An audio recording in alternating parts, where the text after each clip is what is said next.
Hello students, स्पर्श के online platform में जारी करेंट अफेयर वीडियो सीरीज में आप सभी का बहुत बहुत स्वागत है। आज के इस वीडियो में मैं आपसे चर्चा करूंगा छत्तीसगढ़ के मार्च तृतीय सप्ताह के इंपॉर्टेंट करंट अफेयर से।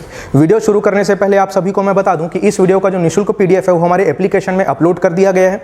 एप्लीकेशन का लिंक आपको डिस्क्रिप्शन में मिल जाएगा। तो चलिए आज की चर्चा को हम शुरू करते हैं। आज का हमारा जो है पहला प्रश्न होगा, छत्तीसगढ़ जल संसाधन विभाग के प्रतिवेदन रिपोर्ट 2022 के अनुसार भौगोलिक दृष्टिकोण से छत्तीसगढ़ में कितने नदी कछार का वर्णन है।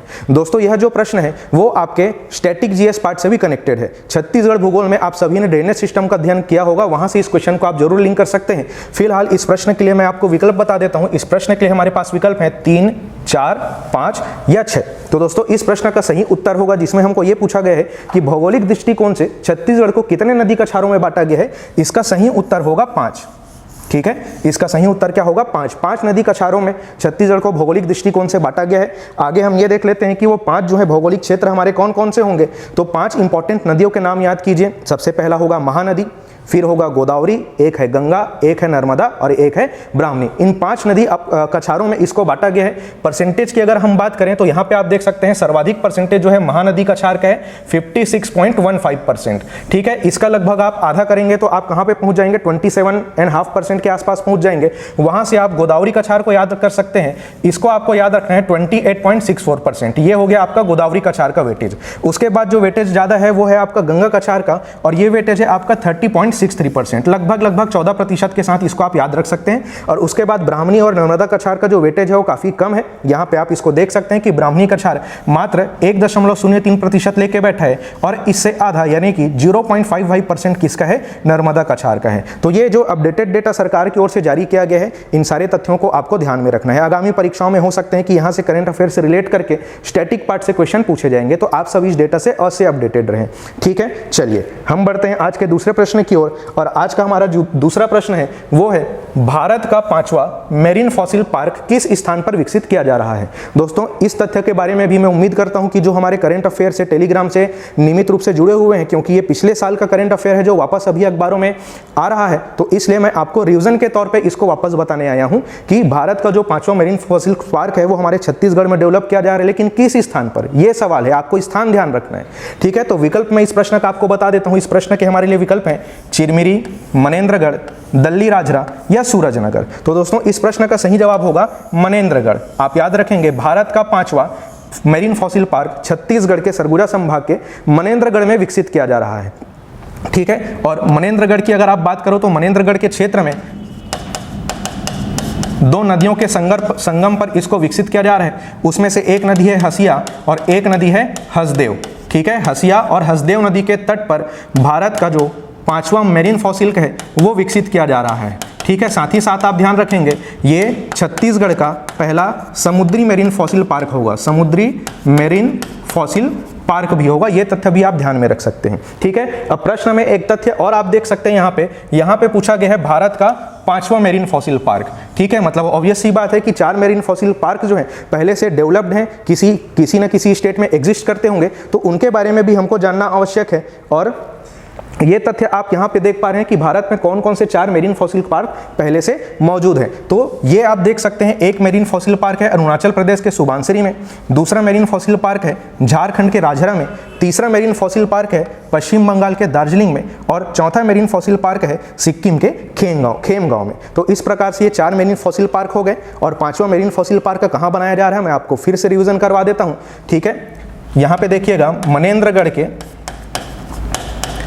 मनेन्द्रगढ़ के आमा खेरवा क्षेत्र में। ठीक है, याद रखेंगे मनेन्द्रगढ़ के आमा खेरवा क्षेत्र में हसदेव और हसिया नदी के संगम पर इस मेरीन फॉसिल पार्क का विकास किया जा रहा है। ठीक है, तो ये सभी तथ्य आप आगामी परीक्षा के दृष्टिकोण से ध्यान में रखिएगा। बढ़ते हैं हम आज के तीसरे प्रश्न की ओर। हमारा जो तीसरा प्रश्न है वो यहाँ पे स्क्रीन पे आपको दिखाई दे रहा है और आज का हमारा तीसरा प्रश्न है, हाल ही में छत्तीसगढ़ के किस नगर निगम के द्वारा ग्रीन बॉन्ड जारी किया गया है। दोस्तों ये बहुत ही इंपॉर्टेंट खबर है। ग्रीन बॉन्ड क्या होता है, उत्तर डिस्कस करने के बाद में मैं आप सभी को बताऊंगा।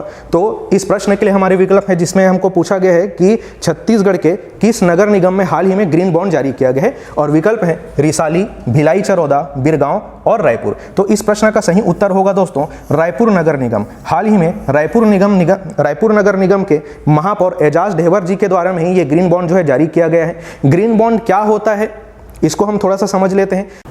तो दोस्तों ये कुछ ऐसे बॉन्ड होते हैं जिसका उपयोग सरकार कुछ इस प्रकार के वित्तीय परियोजनाओं में करती है जिसका सकारात्मक असर सीधे कहां पड़ता है, पर्यावरण पर पड़ता है। ठीक है, कहां असर पड़ेगा इसका, पर्यावरण पर सकारात्मक असर पड़ेगा, इसलिए इसको क्या बोला जाता है, ग्रीन बॉन्ड बोला जाता है। ठीक है, और जैसे कि यहाँ पे लिखा गया है हाल ही में छत्तीसगढ़ के किस नगर निगम के द्वारा ग्रीन बॉन्ड जारी किया गया है, उत्तर आप सभी को पता है रायपुर नगर निगम के द्वारा। तो ध्यान रखिएगा रायपुर नगर निगम देश का तीसरा नगर निगम बना है। ठीक है, देश का तीसरा नगर निगम बना है जिसने ग्रीन बॉन्ड जारी किया है। ठीक है, तो रायपुर नगर निगम से पहले कौन से ऐसे दो नगर निगम हैं जिन्होंने ग्रीन बॉन्ड जारी किया है उसको भी हम जान लेते हैं। तो पहला नाम आप ध्यान में रखिएगा, गाजियाबाद नगर निगम। ठीक है, गाजियाबाद नगर निगम ये पड़ेगा कहाँ, उत्तर प्रदेश में। और दूसरा आप ध्यान में रखिएगा इंदौर नगर निगम जो कि मध्य प्रदेश में है। ठीक है, तो साथ ही साथ आप इस तथ्य को भी ध्यान में रखिएगा।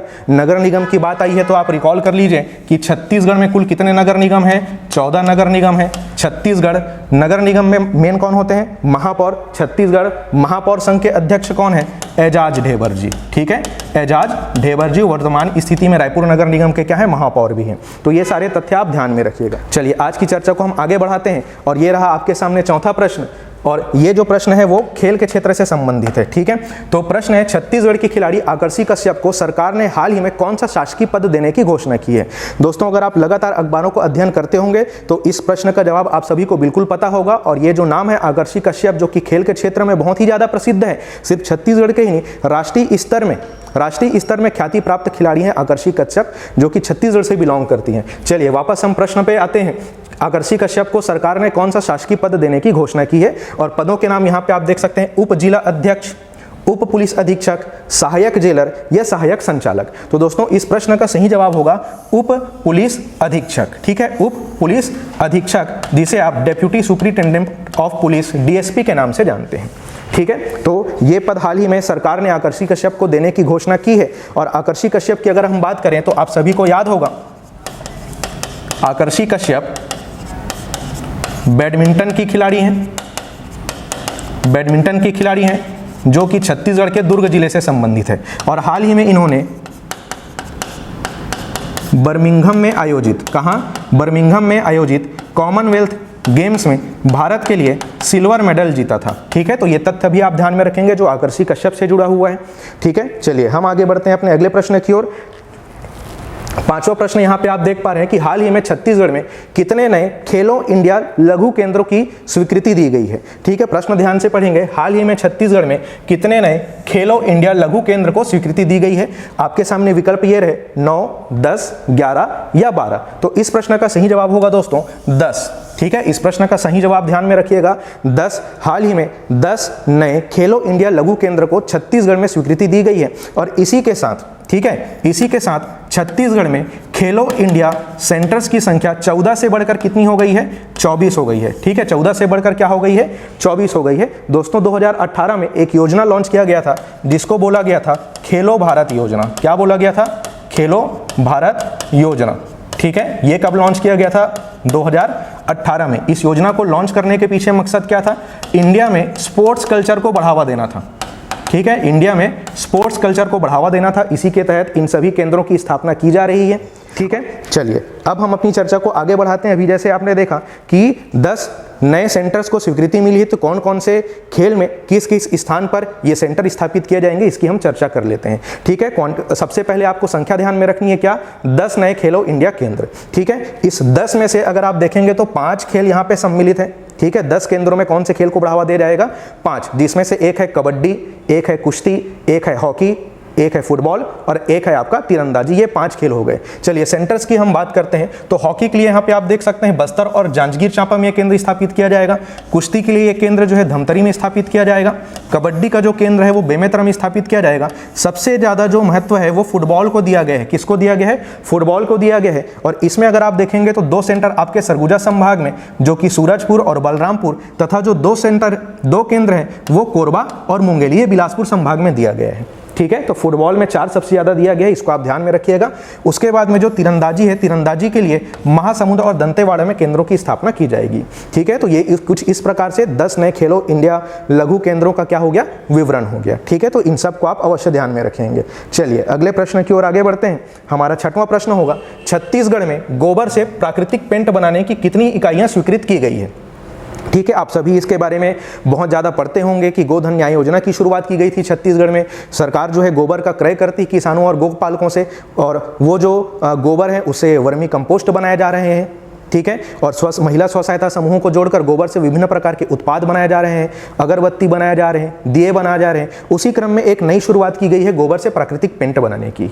ठीक है, गोबर से प्राकृतिक पेंट बनाने की। तो यही हमारा प्रश्न है कि कितनी इकाइयों को स्वीकृति दी गई है? तो यहाँ पे हमारे विकल्प हैं 35, 40, 45 या 50। तो दोस्तों इस प्रश्न का सही जवाब होगा ऑप्शन नंबर सी, 45। 45 नई इकाइयों को स्वीकृति दी गई है जहाँ पे गोबर से प्राकृतिक पेंट का निर्माण किया जाएगा। और इसमें आप ध्यान रखेंगे, क्या ध्यान रखेंगे आप? 45 को स्वीकृति दी गई है, लेकिन वर्तमान में जो 19 औद्योगिक इकाइयां हैं, जो 19 इकाइयां हैं वहाँ पे ये प्रोडक्शन जो है चालू हो चुका है। और छत्तीसगढ़ सरकार ने एक घोषणा भी की है, एक आह्वान भी किया है, जो आप अखबारों में देखे होंगे। भूपेश बघेल सरकार ने कहा है कि जितने भी शासकीय बिल्डिंग है, चाहे वो नगरीय निकायों के हो, स्कूल के हो, आंगनबाड़ी केंद्रों के हो, आप फोटो भी देखते होंगे, वहाँ पे जो रंग रोगन का कार्य है वो इसी पेंट से किया जा रहा है, गोबर से बने हुए प्राकृतिक पेंट से किया जा रहा है। तो इसका महत्व समझते हुए इस तथ्यों को अवश्य ध्यान में रखिएगा। और थोड़ा सा मैंने आपको एक विशेष शब्द बताया था, गोधन न्याय योजना।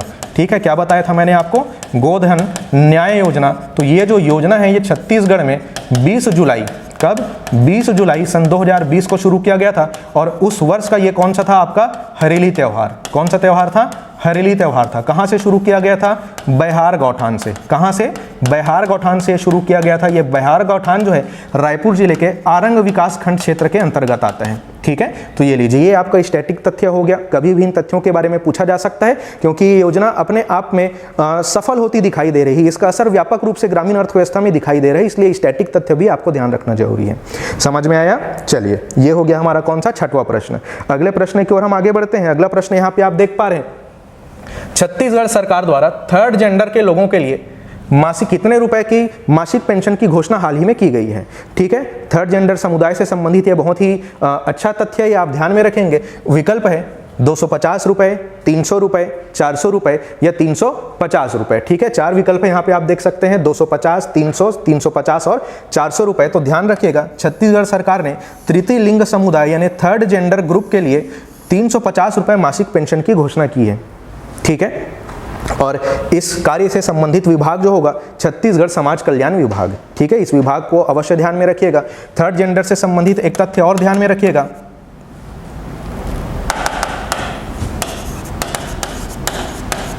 और वो तथ्य क्या होगा?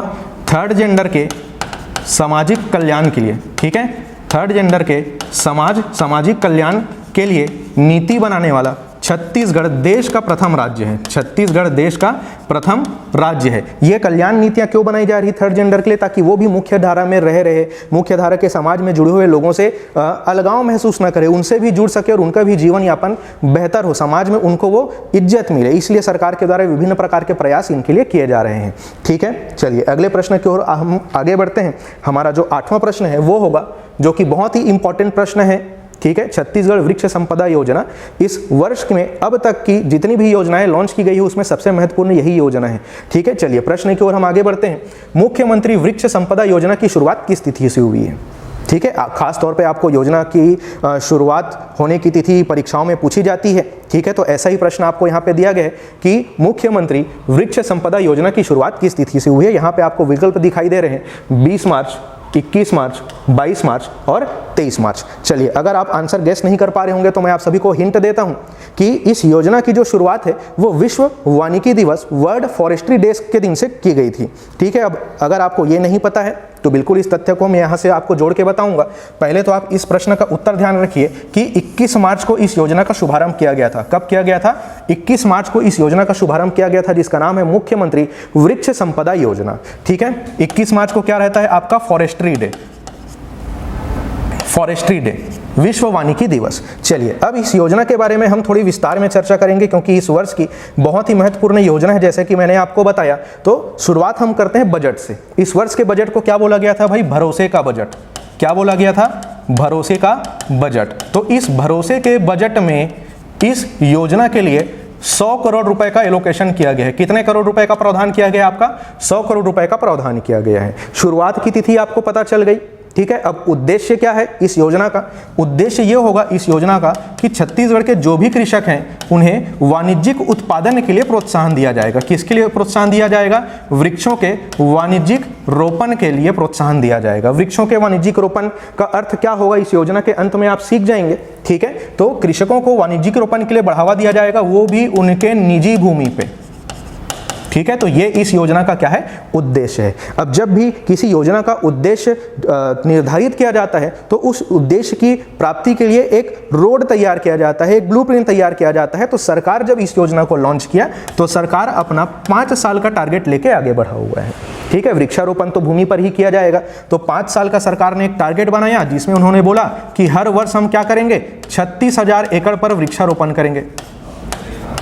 36,000 एकड़ पर हम क्या करेंगे? वृक्षारोपण करेंगे प्रतिवर्ष। और इस प्रकार 5 वर्ष में हम 1,80,000 एकड़ भूमि पर वाणिज्यिक रोपण कर चुके होंगे। ये कितने साल की बात हो गई? 5 साल की बात हो गई। देखिए, अब यहाँ पे क्या हो रहा है? आपका एक्टिविटी हो रहा है। ठीक है, जो वृक्षारोपण का कार्य है वो ऐसे ही तो नहीं हो जाएगा। तो यहाँ से उन्होंने अनुमान भी लगाया है कि इन 5 वर्षों में हम कितना रोजगार जनरेट कर लेंगे। यहाँ पे फिर बात आ गई किसकी? एम्प्लॉयमेंट की बात आ गई। भाई एम्प्लॉयमेंट की जब बात आ गई तो उन्होंने बोला यहाँ पे 3 करोड़ मानव रोजगार दिवस सृजित किए जाएंगे। कितने? 3 करोड़ मानव दिवस रोजगार सृजित किए जाएंगे। चलिए, अब हम बात करते हैं सब्सिडी की। कोई योजना अगर लॉन्च की गई है तो प्रोत्साहित करने के लिए सरकार क्या करती है? सब्सिडी की व्यवस्था करती है। तो सब्सिडी की चलो हम बात कर लेते हैं। भाई सब्सिडी को आपको 2 प्रकार से याद रखना है। ठीक है, सब्सिडी को आपको 2 प्रकार से याद रखना है। अगर कोई एक किसान है वो 5 एकड़ तक की भूमि में उत्पादन करता है तो उनको 100% सब्सिडी दिया जाएगा। कितना परसेंट सब्सिडी दिया जाएगा? 100% सब्सिडी दिया जाएगा। और इसी की बजाय अगर कोई किसान 5 एकड़ से अधिक में रोपण करना चाहते हैं तो उनको कितना सब्सिडी दिया जाएगा? 50% सब्सिडी दिया जाएगा। लेकिन आप इस बात का ध्यान रखेंगे कि वो इस 5 एकड़ में मैक्सिमम 5,000 वृक्षारोपण ही कर सकते हैं। कितना कर सकते हैं? 5,000 वृक्षारोपण ही कर सकते हैं। तो सारी चीज़ें लगभग हमने यहाँ पे डिस्कस कर ली है। बस हम ये देख लेते हैं कि किन किन वृक्ष की प्रजातियों को इसमें शामिल किया गया है जिसका रोपण जो है या वाणिज्यिक रोपण जो है किसानों के द्वारा किया जाएगा। तो इसमें जो है 5 नाम जो अभी डिक्लेयर किए गए हैं उसमें से एक नाम है आपका टिश्यू कल्चर बांस, टिश्यू कल्चर बांस, टिश्यू कल्चर सागौन। ठीक है, टिश्यू कल्चर बांस और टिश्यू कल्चर सागौन। मिलिया डूबिया, एक नाम क्या ध्यान रखेंगे आप? मिलिया डूबिया। चौथा नाम ध्यान रखेंगे आप क्लोनल नीलगिरी, क्लोनल नीलगिरी। और एक नाम आप ध्यान रखेंगे सफेद चंदन। 5वां नाम क्या ध्यान रखेंगे? सफेद चंदन। और लिख दिया गया एवं अन्य वृक्ष प्रजातियां। क्या लिख दिया गया? एवं अन्य वृक्ष प्रजातियां। ठीक है, तो कुछ इस प्रकार से ये योजना का निर्धारण किया गया है कि ऐसे ऐसे हम अपने लक्ष्यों को प्राप्त करेंगे। लेकिन अभी तक आपके मन में ये डाउट आ रहा होगा कि सर हम यहाँ पे तो पेड़ लगा रहे हैं लेकिन किसानों को इससे फ़ायदा कैसे होगा? ठीक है, तो मैं आपको बता दूं कि जब किसानों के द्वारा वृक्षों का रोपण किया जाएगा, जब जो पेड़ हैं वो परिपक्व हो जाएंगे तो जो निर्धारित कीमत है उस पर सरकार जो है किसानों से उन वृक्षों को, पेड़ों को क्या करेगी? खरीदेगी। ठीक है, तो ये जो योजना है उसका लक्ष्य वहाँ पे हमारा पूरा होगा। इस प्रकार से किसानों की भी आय बढ़ेगी और सरकार का अनुमान है कि जो किसान है वो प्रति एकड़ 15,000 से 50,000 रुपए तक की कमाई कर सकते हैं। ठीक है, तो ये योजना का सारा चीज़ मैंने आपको यहाँ पे बता दिया है। ये सारा तथ्य आपको हमारे निःशुल्क PDF में भी मिल जाएगा, आप इसका अध्ययन वहाँ से भी कर सकते हैं वीडियो देखने के बाद। ठीक, तो ये सारे तथ्य आप अवश्य रूप से ध्यान रखेंगे। चलिए हम अपने अगले प्रश्न की ओर आगे बढ़ते हैं। आज का हमारा 9वां प्रश्न होगा जो कि महिला सुरक्षा के क्षेत्र से संबंधित है। क्या दिखाई दे रहा है, वहां पे एक नाम दिखाई दे रहा है आपको, लिखा हुआ है अभिव्यक्ति ऐप। ठीक है, अभिव्यक्ति ऐप छत्तीसगढ़ पुलिस द्वारा किस तिथि को लॉन्च किया गया था। ठीक है दोस्तों, ये जो डेटा है वो गृह विभाग के इस वर्ष के प्रतिवेदन रिपोर्ट से लिया गया है। इस प्रश्न के लिए हमारे विकल्प हैं 1 जनवरी 2022, 1 नवंबर 2022, 1 जनवरी 2023 या 1 मार्च 2023। ठीक है, तो अभिव्यक्ति ऐप के बारे में आपको जरूर पता होगा, लेकिन हो सकता है कि ये जो ऐप है वो कब लॉन्च किया गया है ये जानकारी आपको ना हो, तो इस प्रश्न का उत्तर आप ध्यान रखिएगा कि अभिव्यक्ति ऐप जो है 1 जनवरी 2022 को लॉन्च किया गया था। कब लॉन्च किया गया था? 1 जनवरी 2022। और यह जो एप्लीकेशन है वो महिला सुरक्षा से संबंधित है। किससे संबंधित है? ये महिला सुरक्षा से संबंधित है। और यह जो एप्लीकेशन है छत्तीसगढ़ पुलिस विभाग के द्वारा जारी किया गया था। किसके द्वारा? छत्तीसगढ़ पुलिस विभाग के द्वारा। क्या होता है कि इस एप्लीकेशन को लॉन्च करने के पीछे उद्देश्य ये था कि महिलाओं को त्वरित पुलिस सहायता मिल सके। अगर उनके साथ में कुछ अप्रिय घटना हो जाती है तो उनको पुलिस थाना तक ना आना पड़े, वो उसी घटना क्षेत्र में रह के त्वरित पुलिस सहायता पा सके। इसलिए क्या लॉन्च किया गया? अभिव्यक्ति ऐप को लॉन्च किया गया है। तिथि आप ध्यान में रखेंगे 1 जनवरी 2022। ठीक है, चलिए अगले प्रश्न की ओर हम लोग आगे बढ़ते हैं। और अगला प्रश्न यहाँ पे आप देख पा रहे हैं, हाल ही में किस योजना के तहत राज्य के स्कूली छात्रों यानी कि लड़कों को साइकिल वितरण करने की तैयारी है। ठीक है, अब सरकार ने घोषणा की कि भाई हम लड़कों को भी साइकिल वितरण करेंगे ताकि वो स्कूल तक पहुंच सके, स्कूल तक आने के लिए प्रोत्साहित हो। और इस प्रश्न के लिए विकल्प यहाँ पे आप देख पा रहे हैं, सर्व शिक्षा अभियान, मुख्यमंत्री बाल भविष्य योजना, सरस्वती साइकिल योजना या शाला पहुंच सुविधा योजना। तो इस प्रश्न का उत्तर मुझे उम्मीद है कि आप सभी गैस कर चुके होंगे। इस प्रश्न का सही उत्तर होगा option number C, Saraswati cycle योजना। दोस्तों, इस तथ्य के बारे में आपने अवश्य पढ़ा होगा जब आप छत्तीसगढ़ सामान्य अध्ययन में शिक्षा वाले टॉपिक में आते हैं। ठीक है, और बालिका शिक्षा को जब प्रोत्साहित करने की बात आती है कि अब तक लेके हमने छत्तीसगढ़ राज्य बनने के बाद में कैसे कैसे बालिका शिक्षा को प्रोत्साहित किया है, तब इस योजना का नाम अवश्य आता है। और इस योजना को आप घटनाक्रम में जरूर पढ़े होंगे। वर्ष 2004 में इस योजना की शुरुआत की गई थी। क्यों शुरुआत की गई थी भाई? बालिका शिक्षा को प्रोत्साहित करने के लिए। बालिका शिक्षा को प्रोत्साहित करने के लिए। ठीक है, क्या प्रावधान किया गया था भाई इस योजना में कि 9वीं क्लास की छात्राओं को, लड़कियों को, और उसमें भी बताया गया था ST, SC और BPL। ठीक है, ST, SC और BPL वर्ग की 9वीं छात्र की बालिकाओं को या छात्राओं को साइकिल वितरण करने की योजना थी। और हाल ही में इस योजना का विस्तार करते हुए सरकार ने बोला कि इसका लाभ अब छात्रों को भी दिया जाएगा। ठीक है, तो इसलिए इस योजना के बारे में आपको फिर से ध्यान रखना पड़ेगा क्योंकि अखबारों में ये लगातार खबरें आ रही हैं। ठीक, चलिए हम बढ़ते हैं अपने अगले प्रश्न की ओर। हमारा अगला प्रश्न होगा, छत्तीसगढ़ में किस नए बोर्ड के सृजन की घोषणा की गई है। ठीक है, छत्तीसगढ़ में किस नए बोर्ड के सृजन की घोषणा की गई है। ऑप्शन यहाँ पे आपको दिखाई दे रहा है, मत्स्य पालन व संवर्धन बोर्ड। ठीक है, ऑप्शन बी में आपको दिखाई दे रहा है गौठान विकास बोर्ड, ऑप्शन सी है पहाड़ी मैना संरक्षण बोर्ड और ऑप्शन डी है भेड़ पालन व ऊन संवर्धन बोर्ड। ठीक है, ये आपके विकल्प हो गए। हमने आपसे पूछा कि छत्तीसगढ़ में किस नए बोर्ड के सृजन की घोषणा की गई है। प्रश्नों को अच्छे से समझ लें। ठीक है, अब ये थोड़ा सा प्रश्न जो है अपने आप में कॉम्प्लेक्स है। अगर आप रेगुलर करंट अफेयर से नहीं बने होंगे तो हो सकता है कि इस क्वेश्चन को अप्रोच नहीं कर पाए। ठीक है, तो इस प्रश्न का उत्तर आप ध्यान में रखेंगे। इस प्रश्न का सही उत्तर है ऑप्शन नंबर डी।